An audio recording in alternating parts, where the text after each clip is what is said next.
Governments and politics sectors can gain many advantages from incorporating Web3 and AI innovation. AI can help to improve efficiency, accuracy, security, accessibility, cost savings, and more. Additionally, it could be used to automate processes such as data analysis or electoral-related tasks that would otherwise require manual labor. With Web3 technology such as blockchain or smart contract, the government could create immutable records of transactions, which would increase transparency in political activities.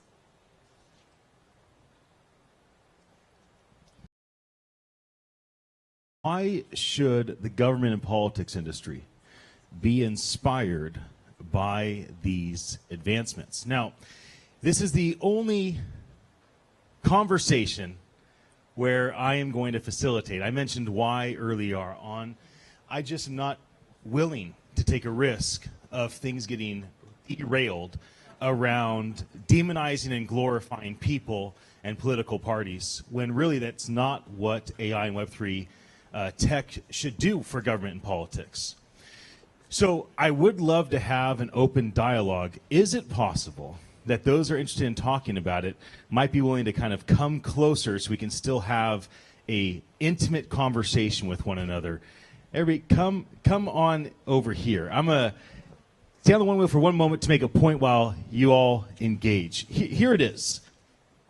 What happens oftentimes, innovators think about how to innovate for their far left liberal ideology, and everything becomes about blockchain tech, AI tech, pushing forth their liberal agenda. Or it's the conservative, it's the right people, and all that they care about is working with the conservative people and helping the conservative people. What's lacking is a balanced perspective where people are saying everybody should be leveraging this new automation. In fact, this is one chance for us to all work together. And so that's what this conversation should be like. You know, there's enough people in this room right now that have the ability to actually make a market difference. If this is this microphone that's doing it, I'm going to take another one because, you know, let's give it a, yeah? Okay, there we go. What happens if we bring together the Conservative Party and the Labour Party in the UK? Well, I'll tell you, I flew out to England in 2018. I sat down with different leaders of the Labour and Conservative parties. And because the conversation was, how do you leverage smart contracts to run the government? Because the conversation was, how do you leverage machine learning to automate the process of getting things done and remove all the middlemen?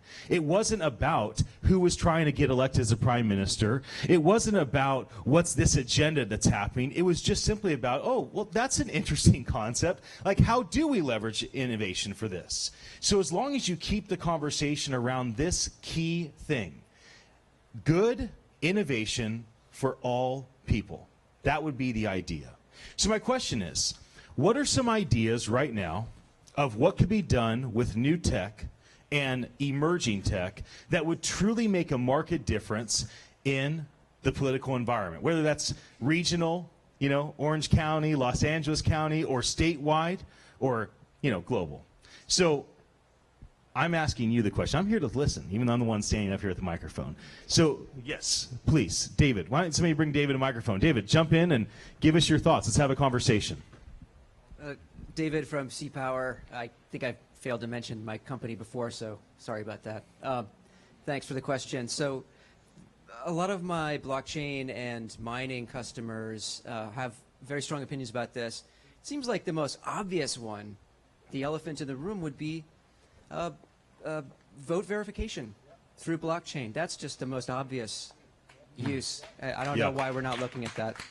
So who thinks there's currently vote verification technology in place that's just not being used, and how might that be implemented? Go ahead, Jeff. In 2020, Brock Pierce ran for president. He came to Utah, and I was his director for his campaign. There's a gentleman by the name of Josh Daniels, who was the assistant deputy in a local government, who an hour before meeting Brock Pierce had just integrated their online voting, or their blockchain voting. And so for the first time in recorded presidential election history, Brock Pierce was voted for on the blockchain. We have a receipt of that, and we've also turned that into an NFT. So this actually exists. It was actually done. And Utah is leading the way with marriage licenses. Shout out to Amelia Powers Gardner, a wonderful, powerful lady in our community. And they're also voting in certain municipalities on the blockchain. Josh, please. Yeah, okay. I've thought a lot about this. So how much change do you guys really want becomes a question. If you think about the word decentralization, one thing you kind of have to notice, although almost nobody actually says it, is that we're used to dealing with centralized governments. And the two things are somewhat antithetical in a lot of ways.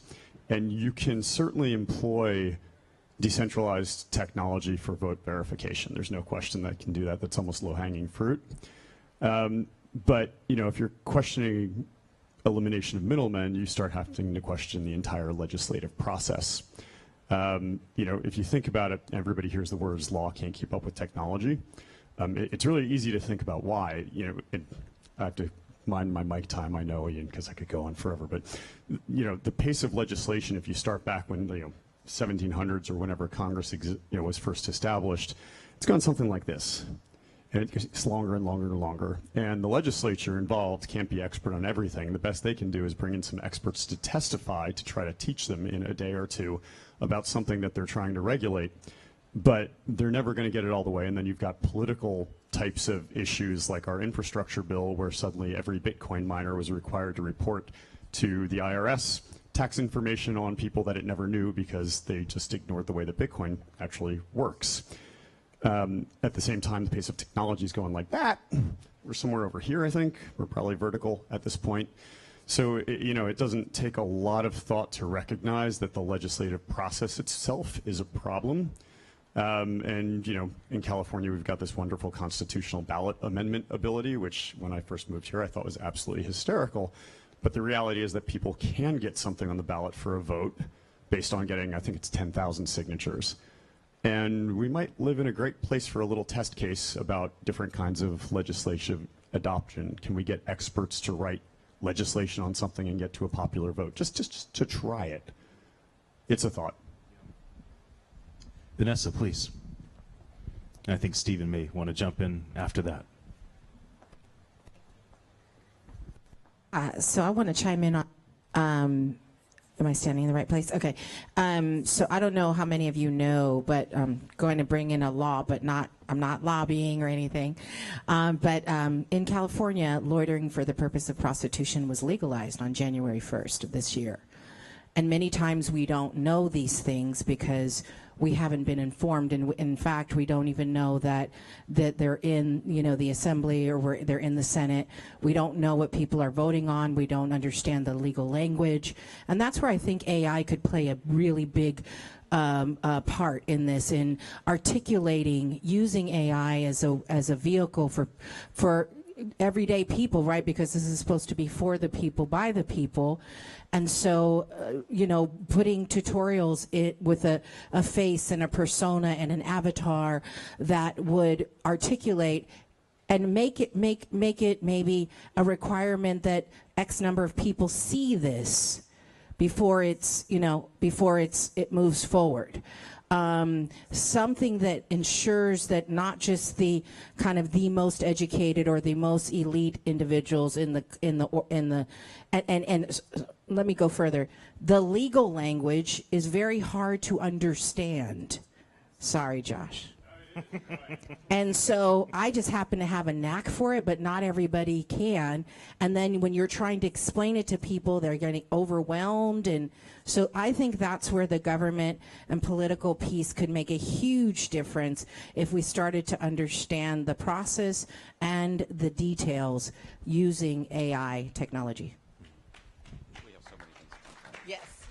And I'd like to piggyback off of what you just said.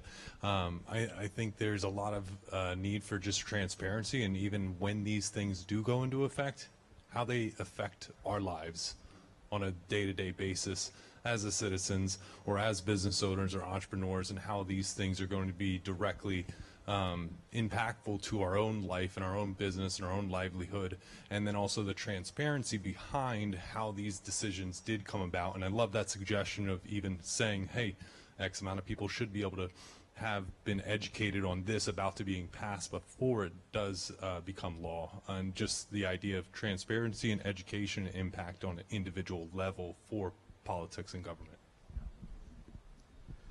So I tend to rank the things that I want to solve and the things that I think should be solved based on how much impact they could really have, you know, times how many people, et cetera, right?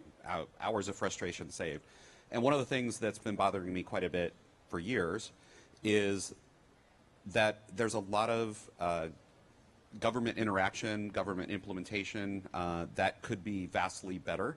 But because of the way contracting works and because the system's good enough, we never get around to doing it, right? So just as a really simple example, think about the DMV. California DMV is not the worst, but it could be better. But just think about, okay, what would it take? You have to, you know, go through a whole bidding process and try to first of all, your government contractor, and you're focusing on that, et cetera. What if we were to pass a law that basically says the government needs to publish the actual requirements in detail and a good test data set, and then anybody can create a solution for the back end and different competitive solutions for the front end.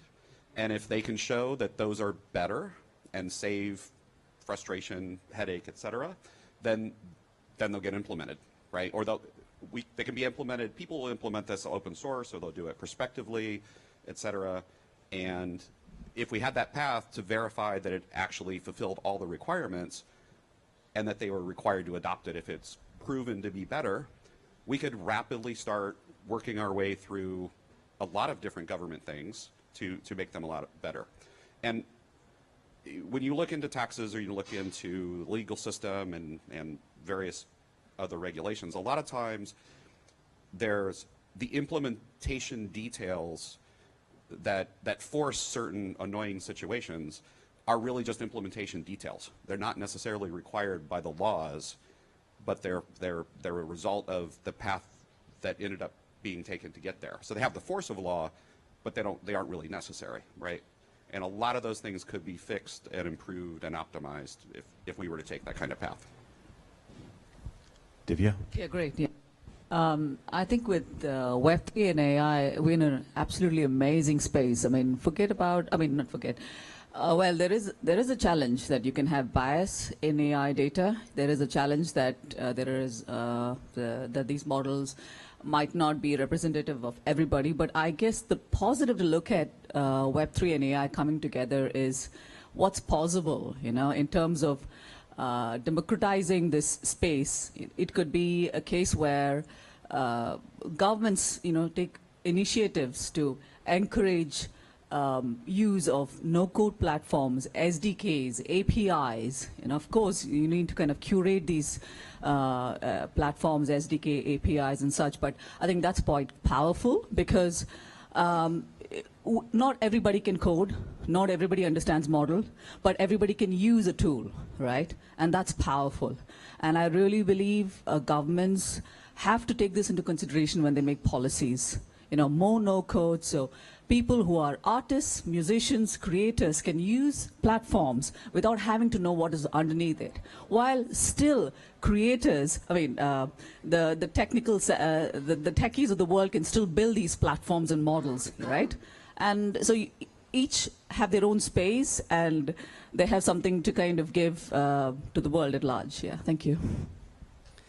I'd also like to bring up how OpenAI already has like a whole area dedicated to solving the problem of universal basic income because it inherently doesn't work in the real world right now. But in theory, and AI is making it easier to create think tanks or go over hard issues that we can't have a forum about because there's so much on both sides where you can, I mean, you can create your conscious brain and have it work for you in the meantime. And that's what I think it really should be used for in the government is, you know, if they need to draft a bill, then what have we already pre-made to where we can do that, we can put all the stuff in, we can make sure that we have the opinions in there that is needed, to where it doesn't have to go through, you don't have to go to a lobbyist in there, you go, hey, what's up, you know, we know crypto, bro, you know, you want to learn this, and you know, it's none of that anymore. It's now using those databases to give the information needed for it and making the processes that are deeply political of going back and forth and making sure that everyone's good along the way a lot easier and streamlined if we just use AI with the knowledge base that has already been populated by their own knowledge base.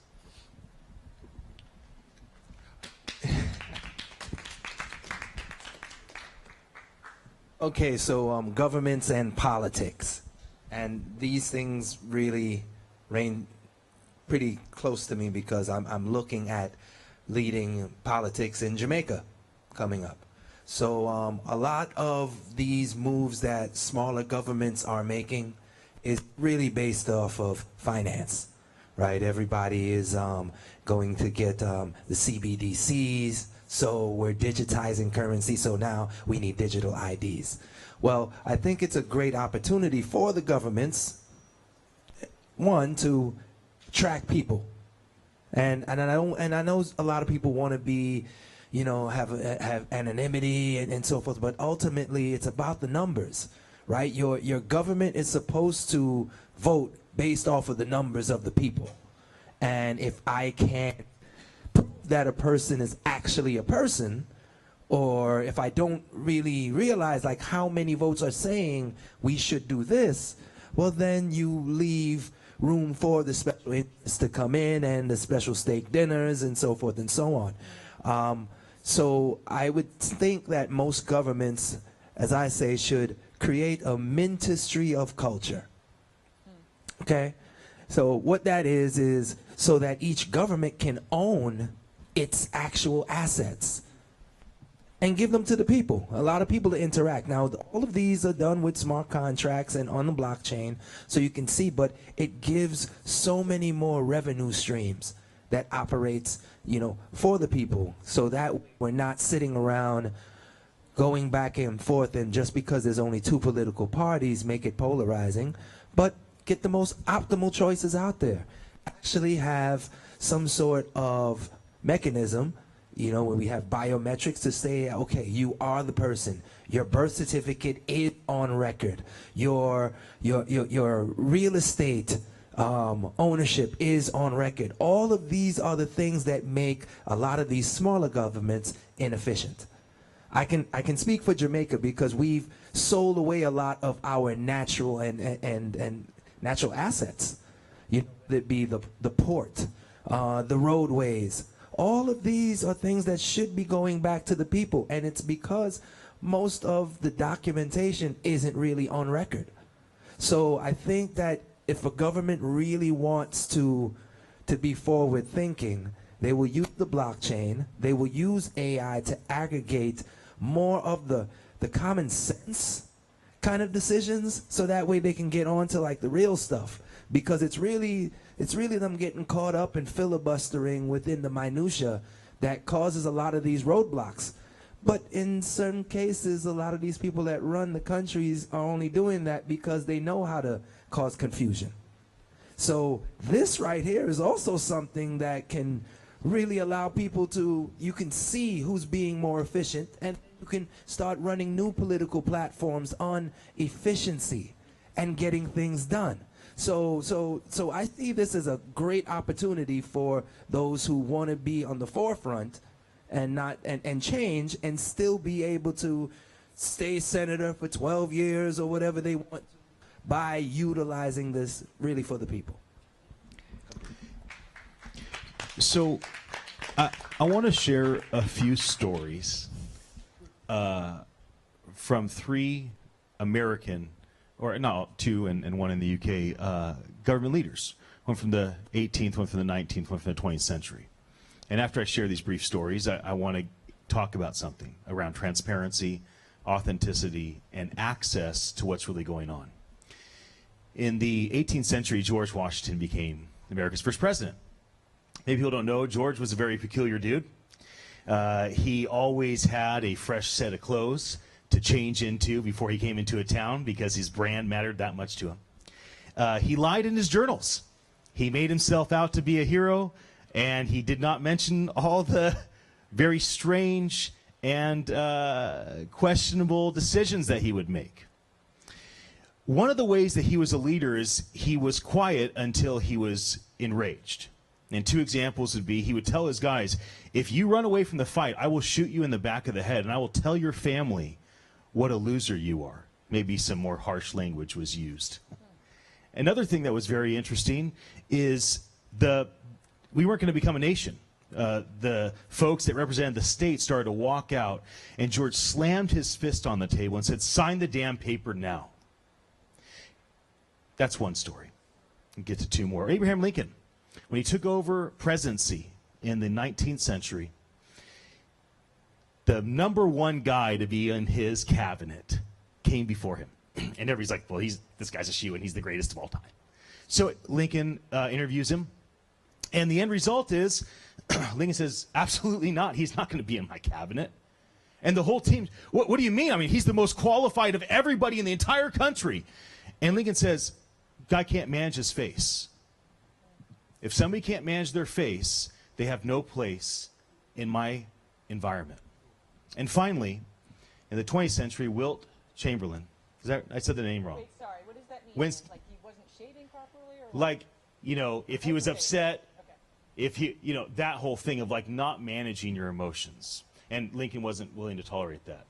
Winston Churchill, that's what I'm thinking of. Winston Churchill was, I was so far off. So far. But, I mean, WC, So Winston Churchill was so exhausted from his leadership team lying to him about the war that he created a department, a ministry of bad news.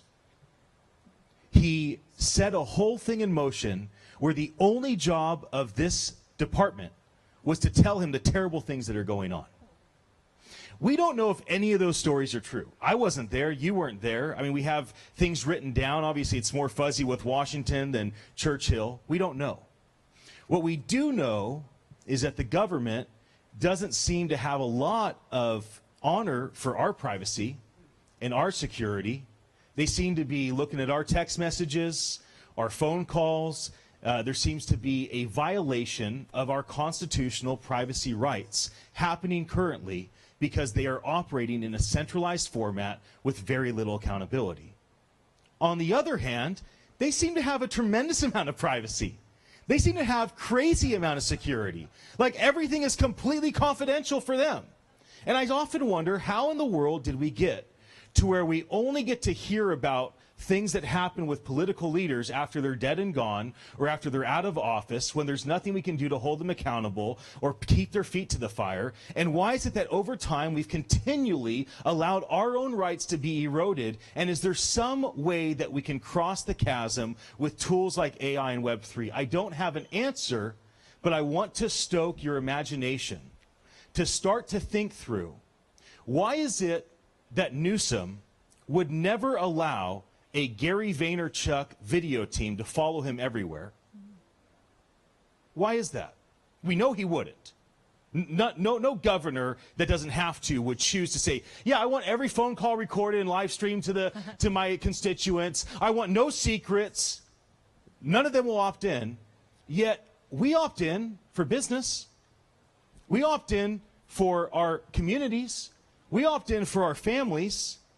So why are we not leveraging tools like machine learning, leveraging tools like blockchain to start working toward a decade vision of turning the tide to allow individual humans to maintain privacy and security and anonymity if they choose not to serve the public office?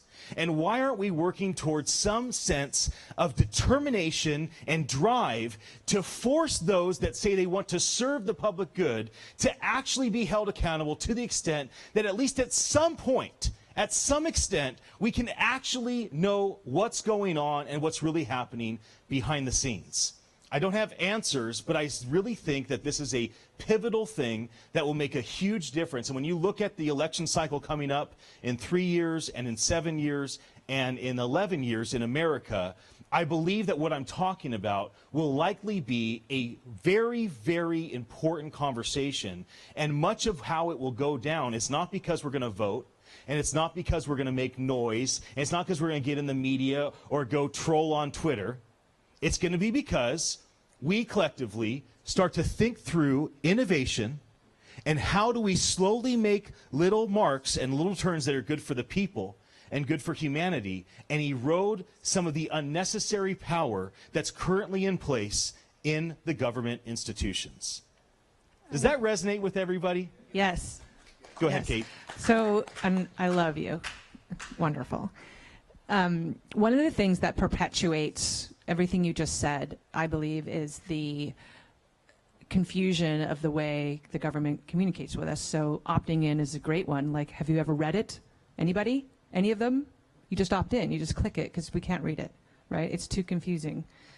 And one of the ways to kind of change that, obviously, is just the accessibility of the message, right? It's not only the awareness, as you were talking about with the prostitution, but like understanding what the law means. That's how I feel when I go to the polls. I don't understand the language. David has to translate it for me all the time, and I'm not stupid, right? And one of the things that I think a lot about is just getting down to the basics 101. So with Lately, Kately from Lately, by the way, I forgot to introduce myself again. So with Lately, we really focus on the DNA of the messaging that converts for you by literally surfacing the word clouds that are resonating with the people you're trying to reach, right? And so I think a lot about, people in politics. I never feel like they know what I want. I feel like there's no one I can relate to up there. There's no one that seems to be like me or live like me, and I feel like everyone I know is having the same problem on all sides of the aisle. It's like the old way in radio, you would come out of the concert and we would stand there and we would interview you, what was your favorite song? And then they'd go to the station and say, play this song more, right? It was just so basic. So if we can use, and I know we can because I'm doing it now, we can use AI to literally distill conversations and tell you what people are caring about, just at a basic level, just words alone. Forget the cause, right? Just take it down. That's my vomit. Love it. I'm at Josh, and then the last, Debbie, I was going to ask you a question, if it's okay, after Josh, and then we're going to wrap and transition to another art activation that I have been buzzing over for the last couple weeks, so that'll happen in just a moment. Josh, go ahead. Thanks, Ian. So, to your point, as I'm sitting here, we don't have privy to every government conversation, but we have privy to a lot of stuff.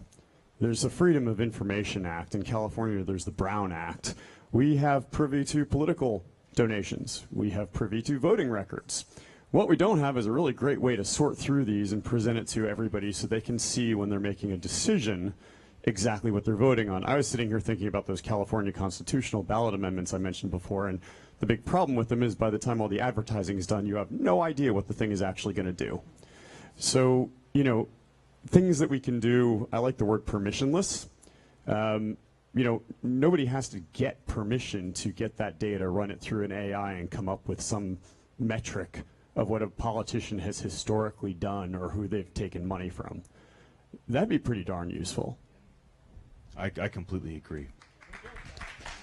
Oh, okay, well, there we go. It's been built. Okay, final thing, Debbie, if you don't mind me asking, with the Singapore background, I've always thought of Singapore as like the opposite environment of America in certain regards. There's a lot of safety and security, and there's so many things that are in motion, but part of why that's in place is because people have made the decision to allow the government to make a lot of decisions for them collectively. When you think about some of the advancements and you think about the culture of like the Western culture here in our chaotic free enterprise Wild West that we still encompass emotionally and in some regards legally, compared to the very structured and organized and centralized approach in Singapore. When you think about some of these innovations, do you believe it is easier to do a proof of concept in an environment like Singapore or in an environment like America, and why might that be the case? Yeah, it's interesting because, there's no freedom of speech in Singapore. So maybe just to provide a little bit of context, there isn't any freedom of speech. Protests, you can't even like have a peaceful protest. Like you can, but you need to submit an application which the government then needs to approve, and then you can conduct the peaceful protest in a specific park. So everything's very controlled.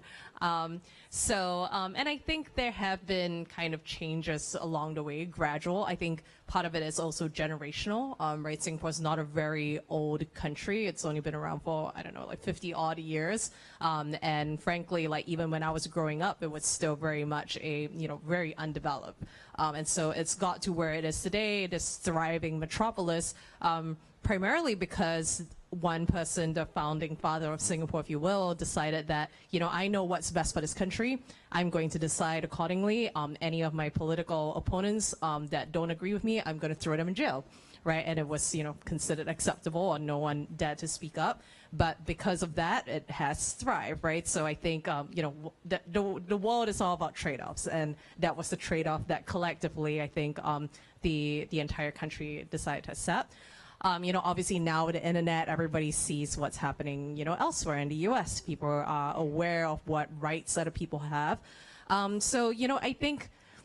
I do think that in a country like Singapore, it's easier to run experiments. It's a much smaller place, so you could potentially, run an experiment on a very kind of well-defined area of policy, right? Like maybe it's around education, and that's something where we could have a little bit more transparency in terms of using blockchain, using AI, and seeing how like that particular policy or policymaker can be held accountable.